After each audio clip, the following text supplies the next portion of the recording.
Hello guys, welcome to the channel. My name is Omkar और आज आप लोग मेरे साथ रिवाइज करोगे नॉट फॉर प्रॉफिट कंसर्न के ऑब्जेक्टिव्स। ठीक है, तो ये लेक्चर है 12th standard Maharashtra state board students के लिए और हम आज रिवाइज करने वाले हैं नॉट फॉर प्रॉफिट कंसर्न के ऑब्जेक्टिव्स। तो चलिए स्टार्ट करते हैं। फर्स्ट क्वेश्चन है, not for profit concern renders dash services to public at large. तो नॉट फॉर प्रॉफिट कंसर्न आपको पता है, एक ये ऐसा कंसर्न है जिसका मोटिव जो है प्रॉफिट अर्न करना नहीं होता, पर इसका मोटिव होता है पब्लिक को सर्विसेज रेंडर करना। ठीक है ना, इनके मेंबर्स को जो है सर्विसेज रेंडर करने का इनका मोटिव होता है, ना कि प्रॉफिट कमाने का। So not for profit concerns renders which services social services to public at large. ठीक है, second question, donation for scholarship fund is a dash. Donation मिला स्कॉलरशिप फंड के नाम से, तो ये कौन सा रिसीट है? रेवेन्यू रिसीट है या कैपिटल रिसीट है? तो ये है आपका कैपिटल रिसीट। ठीक है ना, तो donation for scholarship fund is a capital receipt.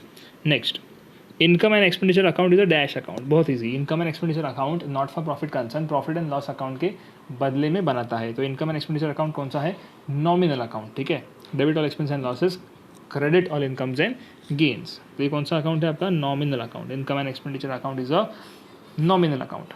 Outstanding subscription at the end of the accounting year represents dash. Outstanding subscription at the end of accounting year. Outstanding subscription क्या है? Outstanding subscription आपका income है। Subscription क्या है? Income है। Outstanding मतलब मिलना बाकी, यानी रिसीवेबल है, तो यानी क्या है ये है आपका असेट। ओके, तो outstanding subscription at the end of the accounting year represents asset. Okay, आगे बढ़ते हैं फिफ्थ क्वेश्चन की तरफ। पढ़ो इसको मेरे साथ। Subscription received in advance during the accounting year. पिछला क्वेश्चन क्या था? आउटस्टैंडिंग सब्सक्रिप्शन, वो असेट था। अभी सब्सक्रिप्शन जो है अपना इनकम है और वो एडवांस में मिला है, बराबर, मतलब सर्विसेज रेंडर करना बाकी है।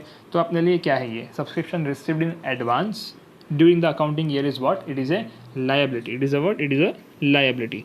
ठीक है, sixth question, excess of income over expenditure. Excess of income over expenditure, income ज़्यादा है, एक्सपेंडिचर कम है, तो क्या होगा? प्रॉफिट होगा। लेकिन हम क्या कर रहे हैं? हम बना रहे हैं नॉट फॉर प्रॉफिट कंसर्न के फाइनल अकाउंट्स। ठीक है, तो not for profit concern profit and loss account नहीं बनाता, इसलिए इसके प्रॉफिट को हम प्रॉफिट ना बोल के क्या बोलते हैं? सरप्लस बोलते हैं। क्या बोलते हैं? सरप्लस बोलते हैं। तो इसका आंसर प्रॉफिट लिख के मत आना, ठीक है ना, इसका आंसर क्या है? Surplus. Okay, excess of income over expenditure is called as surplus. Okay okay sir, समझ गए। Next question, not for profit concerns prepare dash account instead of profit and loss account. अभी तो ऊपर बताया कौन सा account? Income and expenditure account. ठीक है ना। Eighth question, the closing balance of receipts and payment account usually represents what? Receipts and payment account आपने देखा होगा, तो उसकी ओपनिंग साइड, मतलब डेबिट साइड में जो ओपनिंग बैलेंस होता है वो रिप्रेजेंट करता है आपके कैश एंड बैंक का ओपनिंग बैलेंस। ठीक है, और जो क्लोजिंग साइड में जो उनका क्लोजिंग क्रेडिट साइड में जो उसका क्लोजिंग बैलेंस होता है वो रिप्रेजेंट करता है कैश एंड बैंक अकाउंट का क्लोजिंग बैलेंस। ठीक है, सो इसका आंसर क्या है? The closing balance of receipts and payment account usually represents cash and bank balance. क्या रिप्रेजेंट करता है? Cash and bank balance. ठीक है, okay. Ninth question, not for profit organisation is also called dash organisation. Very easy, it is also called as service organisation, क्योंकि trading में तो ये काम करते नहीं है, प्रॉफिट मेकिंग तो ये होते नहीं है, कमर्शियल भी ये लोग नहीं होते, तो इनका सिर्फ एक ही मोटो है, क्या है? To render service to the society at a large. तो not for profit organisation is also called as service organisation. ठीक है।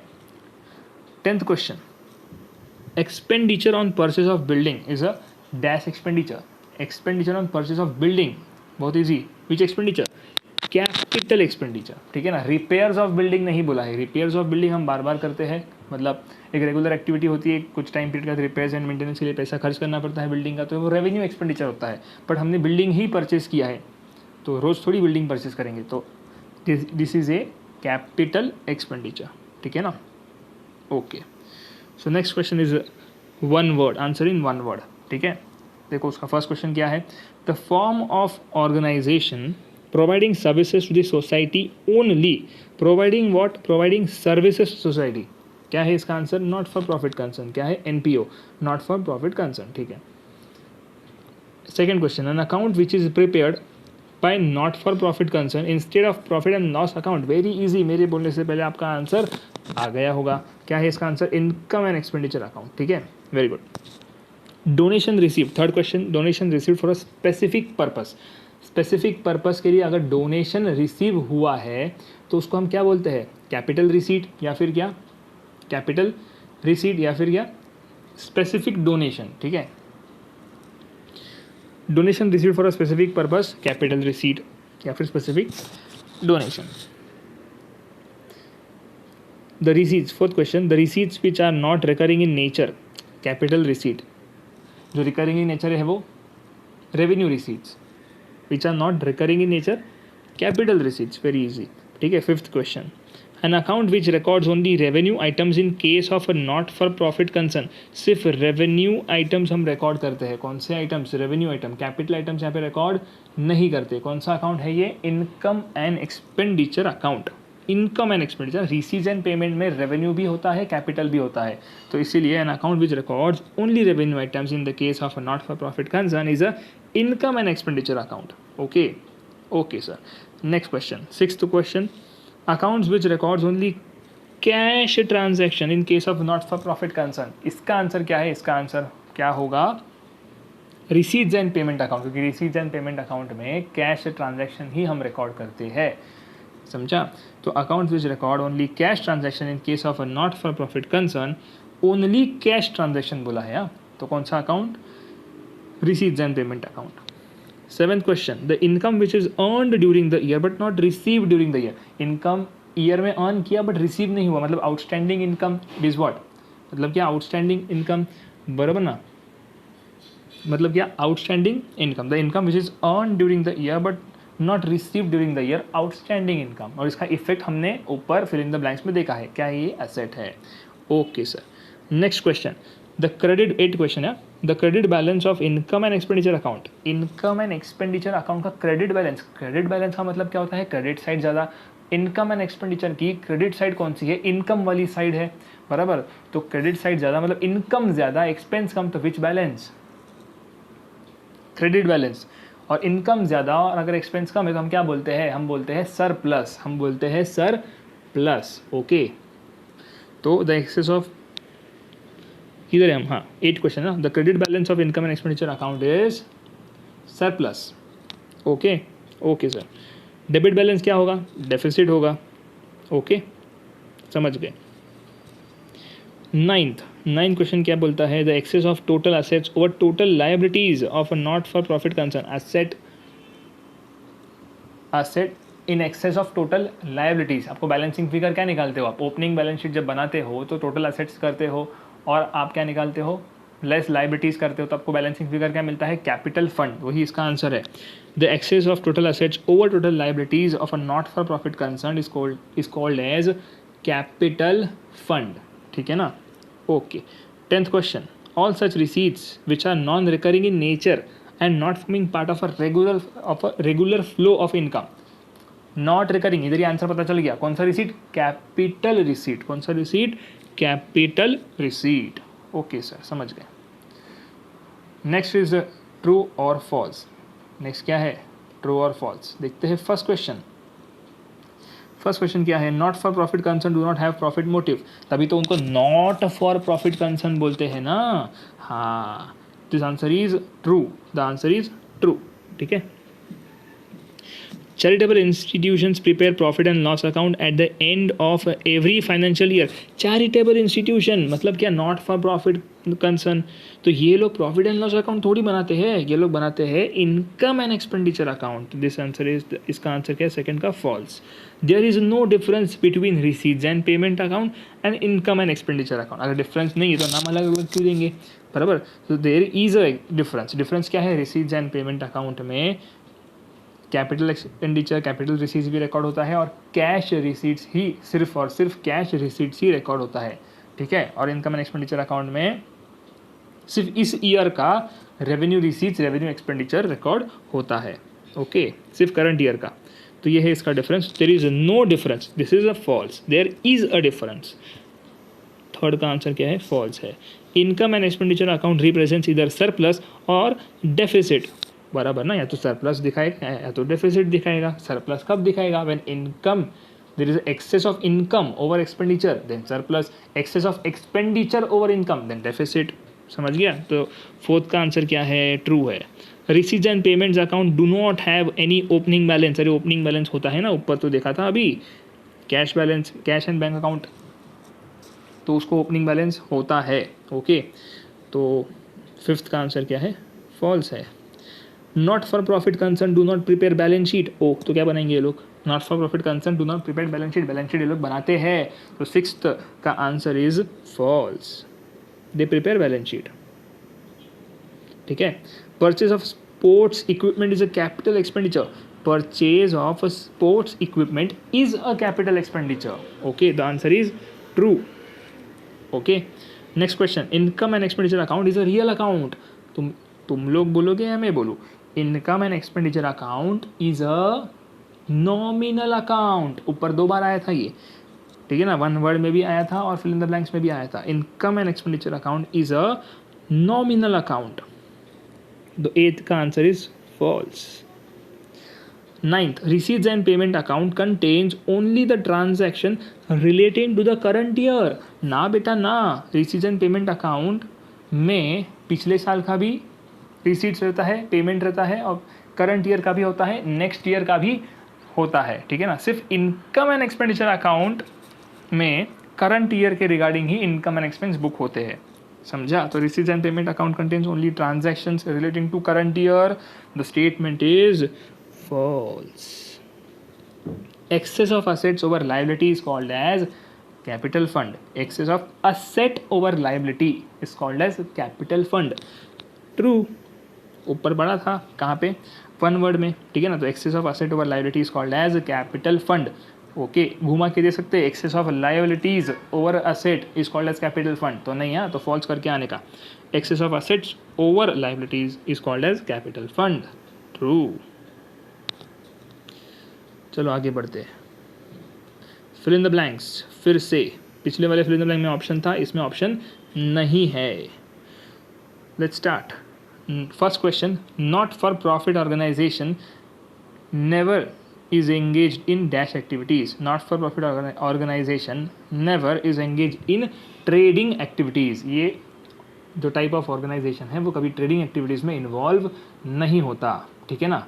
Second question, not for profit organisation is called as dash organization, service organization. कौन सा? Service organisation. ठीक है ना, पिछले मतलब पिछले भी किधर जो आया ये, आई थिंक जो बिना विद ऑप्शन वाला जो है फिल इन द ब्लैंक्स, उसमें भी ये था, if I am not wrong. ठीक है ना, तो इंपॉर्टेंट है।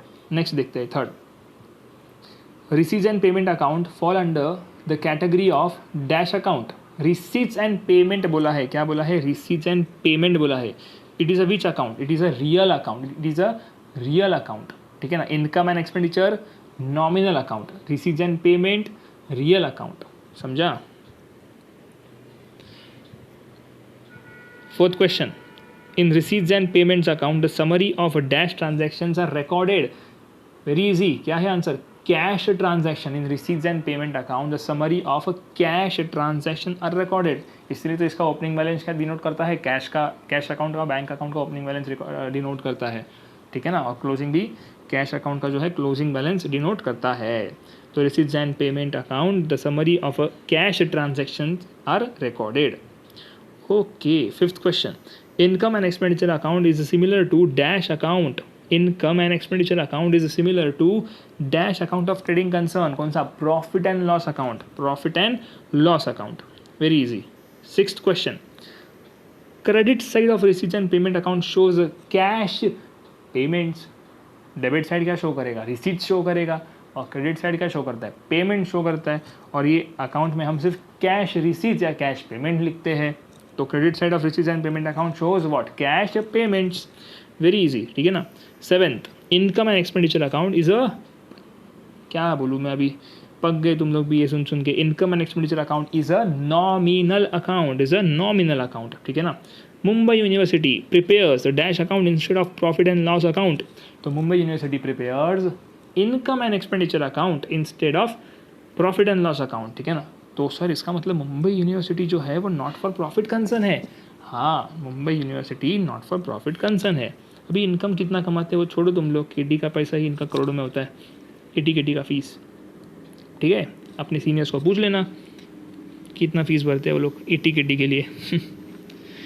Ninth, subscription received from the members is considered as dash receipts. Subscription received from the members is considered as revenue receipts. Subscription received from members is considered as what? Revenue receipts. 10th question, the transactions recorded in income and expenditure account are related only to dash year. The transactions recorded in income and expenditure account are related only to the current year. Which year? Current year. ठीक है, okay sir समझ गए। चलो आगे बढ़ते हैं। Answer in one sentence में नहीं कवर कर रहा हूँ मैं, ठीक है ना, इसको आप पढ़ लेना, थियरी है वो। ये देखते हैं, कंप्लीट द टेबल। ठीक है ना, ये आपके एडजस्टमेंट सम, अगर आपने सम सॉल्व किया है तो आपके लिए बहुत ईजी है ये। Okay, complete the table. क्या दिया है? इनकम दिया है, एक्सपेंडिचर दिया है और सरप्लस या फिर डेफिसिट दिया हुआ है। तो income minus expenditure is equal to या तो सरप्लस होगा या तो डेफिसिट होगा। सरप्लस कब होगा? When income is more than the expenditure, तो आएगा surplus. When income is less than expenditure, मतलब ये मतलब क्या कि एक्सपेंडिचर इनकम से ज़्यादा है, तो क्या आएगा? डेफिसिट। ठीक है ना, तो वही प्लस माइनस करके आंसर फाइंड आउट करना है।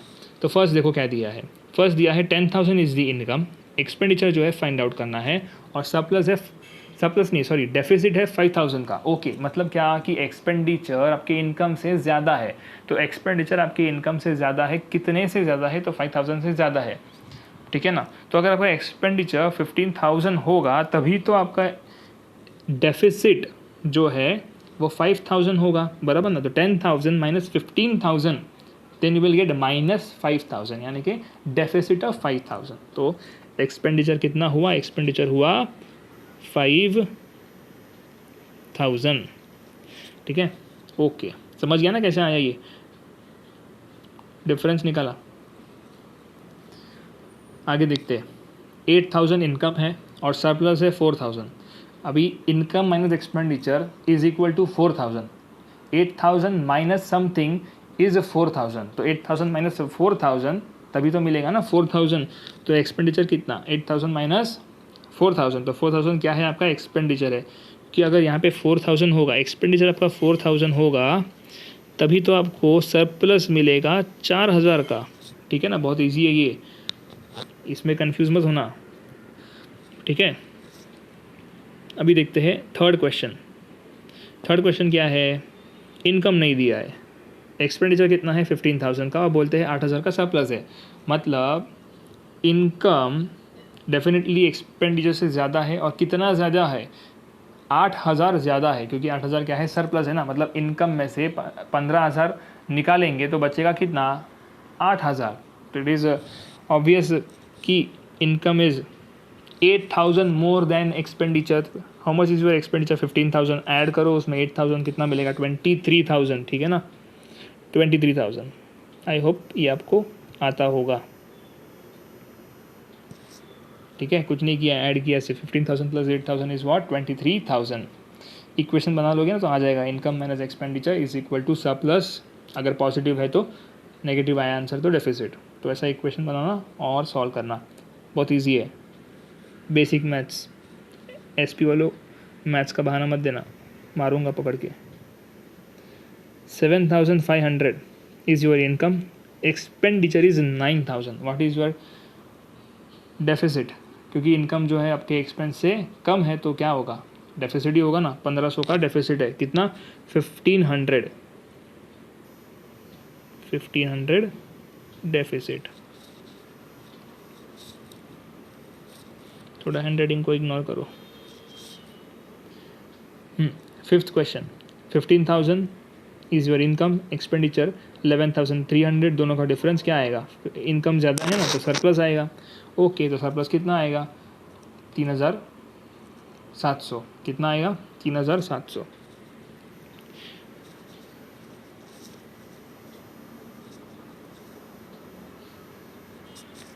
$3,700। ठीक है,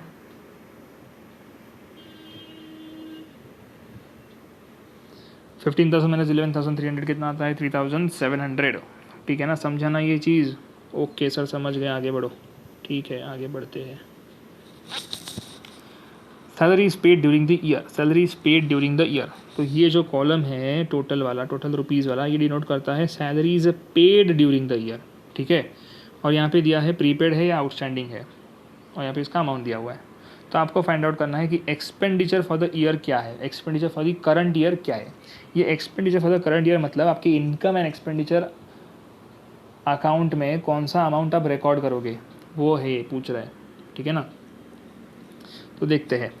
अगर फर्स्ट जो है वो बोलता है कि total salary is paid during the year, मतलब कि यहाँ से रिसीट्स एंड पेमेंट से लिया रहेगा। ठीक है, 1100 है पेमेंट टोटल, जिसमें से 100 जो है वो प्रीपेड है, मतलब नेक्स्ट ईयर के पर्टेनिंग पे किया है। तो इस साल आप इनकम एंड एक्सपेंडिचर में कितना रिकॉर्ड करोगे, इनकम एंड एक्सपेंडिचर अकाउंट में एक्सपेंडिचर साइड में कितना रिकॉर्ड करोगे? प्रीपेड को रिकॉर्ड करोगे क्या? नहीं करेंगे ना, हटा देंगे। तो 1100 minus 100 you will get your answer, that is 1000। तो expenditure for the current year is how much? 1000। ठीक है, I hope you are understanding this is very easy. 2700, second question, 2700 is the salary is paid during the year, prepaid is find out करना है, और बोला है expenditure for the year is 2000, दोनों का difference निकालो, मिल जाएगा आंसर 700। ठीक है ना, 2700 is the total salary is paid during the year, जिसमें से 700 जो है प्रीपेड है, तभी तो एक्सपेंडिचर फॉर द ईयर है 2000 आएगा ना। तो यहाँ पे क्या आएगा? 700 आएगा। Third question, 8250 is the what? Salary is paid during the year. ठीक है, और 6650 is expenditure for the year. दोनों का डिफरेंस करो, आपको मिल जाएगा प्रीपेड। दोनों का प्रीपेड क्या है? 1600। दोनों का डिफरेंस क्या है? 1600। तो 1600 is answer for prepaid expenses. ठीक है, 1600 यार, थोड़ा लिखने को तकलीफ हो रहा है, छोटा है ना वो कॉलम इसलिए। चलो आगे बढ़ते हैं। फोर्थ क्या है? 1200। 1200 सैलरी इज पेड, आउटस्टैंडिंग 200। तो करंट ईयर का फिगर में क्या करेंगे हम? Outstanding of the current year है, तो हम क्या करते हैं? आउटस्टैंडिंग को ऐड करते हैं। तो 1200 इज़ ऑलरेडी पेड, 200 पे करना बाकी है इस साल के रिलेटेड, तो उसको क्या करेंगे? ऐड करके लिखेंगे। तो 1200 प्लस 200 इज इक्वल टू 1400। ठीक है ना, आउटस्टैंडिंग को अपन क्या करते हैं? ऐड करते हैं। तो करो ऐड और लिखो इधर 1400 is your expenditure for the current year. Fifth में क्या बोलता है? आउटस्टैंडिंग दिया है 600 का और एक्सपेंडिचर फॉर द ईयर है 5100। पूछता है कि टोटल पेड कितना रहेगा, टोटल पेड कितना रहेगा। अगर आउटस्टैंडिंग है मतलब पे नहीं किया है, आउटस्टैंडिंग है 600 मतलब पे नहीं किया है, तो फिर 5100 में से माइनस करो 600। तो एक्चुअल में पे कितना किया है? 5100 माइनस 600 दैट इज़ 4500। 4500 एक्चुअल में पे किया है। ठीक है ना, तो 4500 add outstanding 600, then you will get 5100 which is the expenditure for the year. समझा आंसर कैसे आया? ओके सर समझ गए, 4500। Okay sir. नेक्स्ट बोलता है salary is paid during the year 1800, outstanding find out करो, और expenditure for the year is 2200। तो आउटस्टैंडिंग हम ऐड करते हैं ना, बराबर। तो 2200 का और 1800 का डिफरेंस निकालोगे तो आपको मिल जाएगा आउटस्टैंडिंग। आउटस्टैंडिंग क्या है? आउटस्टैंडिंग है कितना रुपया? 400 रुपया। कितना रुपया? 400 रुपया। 1800 add outstanding 400, then you will get 2200। Okay okay, हाँ सर समझ गए। इसमें कुछ डाउट नहीं है ना? होगा तो पूछ सकते हो कमेंट सेक्शन में कमेंट करके। ठीक है ना, तो आगे बढ़े। हाँ सर बढ़ते आगे, देखते हैं नेक्स्ट क्या है। तो नेक्स्ट है वही सेम, रेंट रिसीव्ड के रिगार्डिंग जो है टेबल दिया हुआ है। ठीक है ना, देखते हैं अब इसमें क्या है। टोटल रिसीव्ड, ये कॉलम डिनोट करता है आपका total received, received and payment वाला रिसीव्ड साइड का कॉलम है ये, टोटल रिसीव्ड। ठीक है ना, और ये बोलता है कि एडवांस में मिला था या अक्रूड, अक्रूड मतलब आउटस्टैंडिंग रेंट है। ठीक है, और ये है इनकम फॉर दी ईयर, मतलब आप जो इनकम एंड एक्सपेंडिचर कॉलम में इनकम साइड पे लिखते हो वो। टोटल रिसीव्ड 1300, जिसमें से रिसीव्ड इन एडवांस मतलब pertaining to the next year is how much? 200। तो उतना निकाल दो।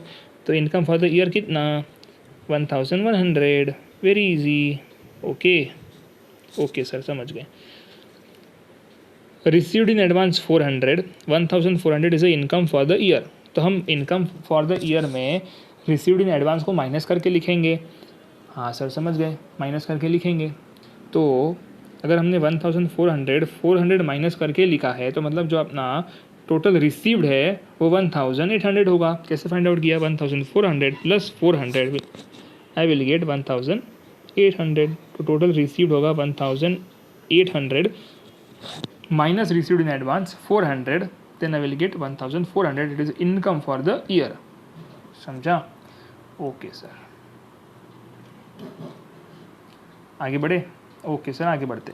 नेक्स्ट है आपका 2650 टोटल रिसीव्ड। रेंट रिसीव्ड कितना? 2650। Received in advance find out करना है और इनकम फॉर द ईयर 2000 दिया हुआ है। ठीक है, रिसीव्ड इन एडवांस को हम क्या करते हैं? माइनस करते हैं। तो कितना माइनस करेंगे? 2650 में से कितना माइनस करेंगे? जो अपने पास 2000 बचेगा, 650 माइनस करेंगे ना। सर क्या सर, आपको इतना भी नहीं आता? अरे नालायक को, मुझे सिखाओगे? चुपचाप सॉल्व करो। ठीक है, 2650 माइनस 650 यू विल गेट 2000। ठीक है, तो received rent received in advance कितना? 650। नेक्स्ट अक्रूड दिया है। अक्रूड मतलब आउटस्टैंडिंग। ठीक है, आउटस्टैंडिंग को आप क्या करते हैं? ऐड करते हैं। क्या करते हैं? ऐड करते हैं। तो 3190 वो 290 ऐड करने के बाद आया है। 3190 क्या है? इनकम फॉर द ईयर है। तो इनकम फॉर द ईयर 3190 आपको 290 ऐड करने के बाद मिला है। तो आपको सब्ट्रैक्ट करके फाइंड आउट करना है कि आपका एक्चुअल रिसीव्ड कितना है। मतलब 290 आपको रिसीव नहीं हुआ है ना, क्योंकि वो आउटस्टैंडिंग है। It is still to be receive. 290 आपको अभी तक रिसीव नहीं हुआ है।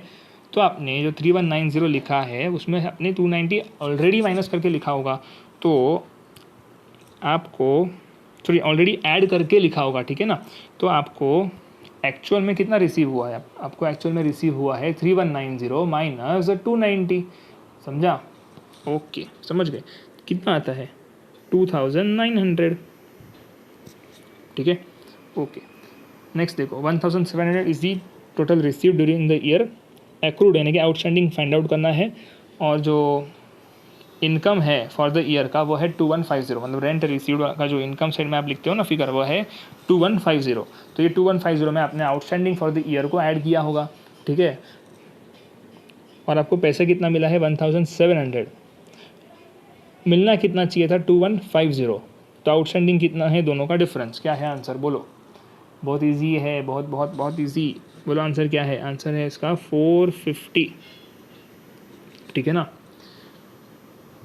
2600 इज योर रिसीव्ड। ठीक है, और received rent received is 2600, accrued is 500। तो बोलो इनकम फॉर द ईयर कितना होगा? इनकम फॉर द ईयर होगा 2600 प्लस आउटस्टैंडिंग रेंट कितना? 500। तो 3100। ठीक है, ये एडजस्टमेंट में आता है ना, ये वैसे ही सब है, टेबल फॉर्मेट में दिया है। तो हो गया, हो गया। ठीक है, अब नेक्स्ट देखते क्या दिया है? Calculate the following.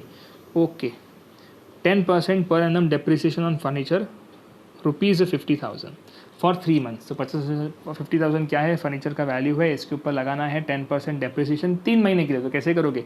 50,000 multiplied by 10 divide by 100 into 3 divide by 12। ठीक है, आंसर निकालो। क्या आएगा आंसर? 1250।